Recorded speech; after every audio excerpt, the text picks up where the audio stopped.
Here comes the story of the hurricane. The many authorities came to blame for something that he never done. Put him in the prison cell at one time. He could have been the champion of the world.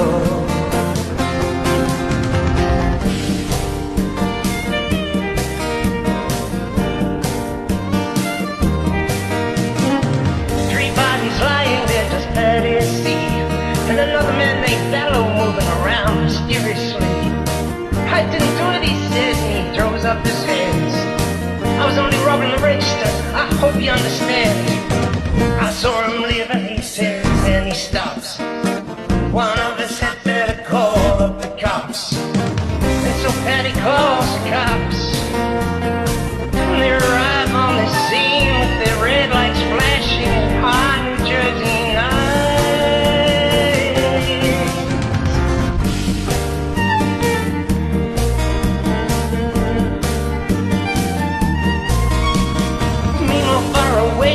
Another part of town, Rubin Carter and a couple of friends just driving around. #1 contender for the middleweight crown. Had no idea what kind of shit was about to go down when a cop pulled him over to the side of the road, just like the time before and the time before that. That's just the way things go. If you're black, you might as well not show up on the street unless you want to draw the heat.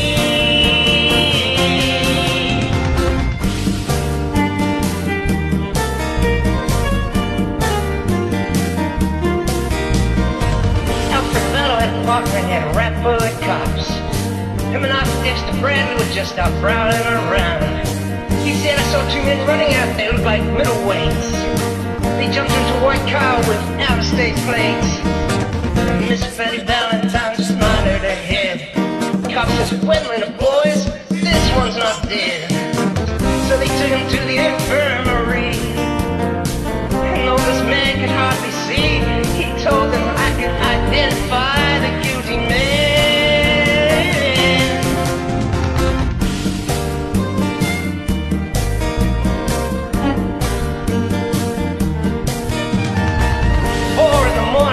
Haul Rubin in, take him to the hospital, and they board him upstairs.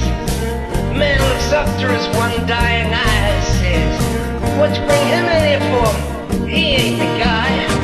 Yes, here comes the story of the hurricane. The man the authorities came to blame for something that he never done. Put in a prison cell for one time, he could have been the champion of the world.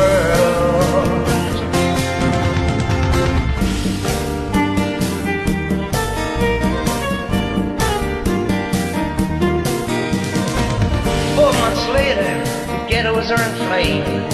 Rubin's in South America, hiding for his name. Well, Alfred Dexter Bradley's still in the robbery game. The cops are putting the screws to him, looking for someone to blame.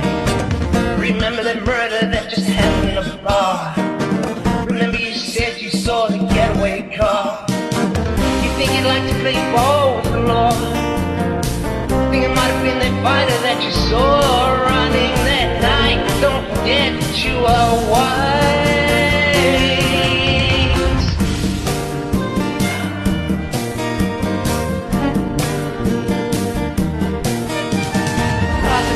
He says, I'm really not sure. Cop said, boy like you could use a break. We got you for the motel job and we're talking to your friend Bello. Now you don't want him to go back to jail? Be a nice fellow. You'll be doing society a favor. That son of a bitch is brave and getting braver. We want to put his ass in the stir. We want to pin this triple murder on him. He ain't no gentleman, Jim.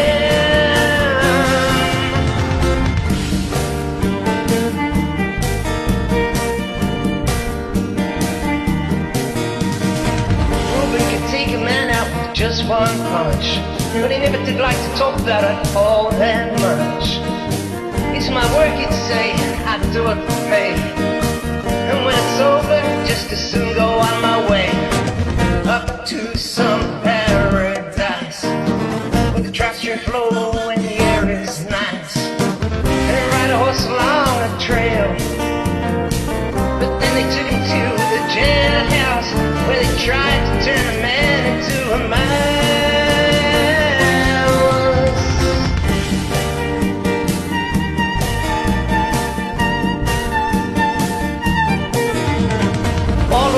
his cards were marked in advance.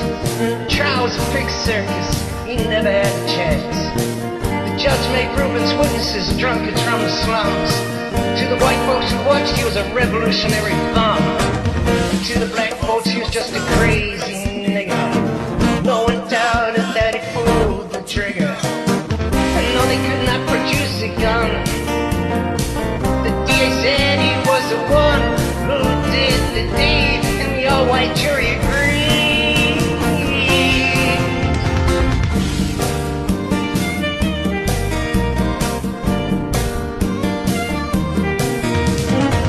Rubin Carter was falsely tried. The crime was murder one. Guess who testified? Bellow and Bradley, and they both boldly lied. And the newspapers, they went along for the ride. How can the life of such a man be in the palm of some fool's hand? To see him obviously framed couldn't help but make me feel ashamed to live in a land where justice is a game.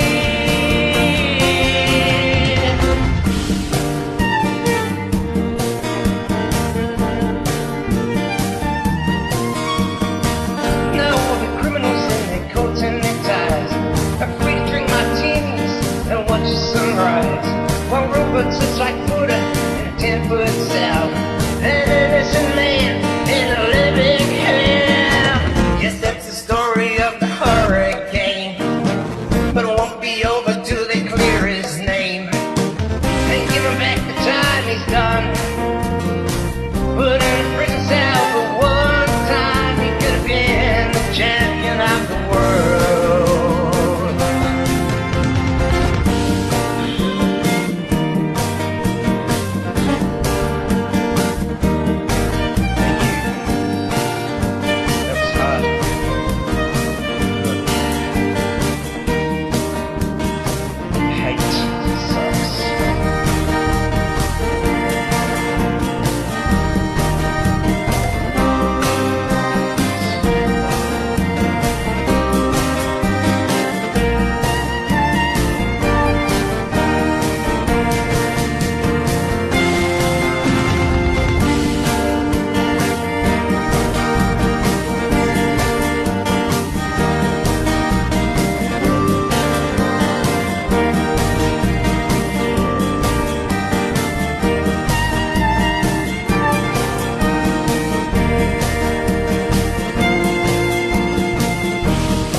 Thank you, Mr. Dillon.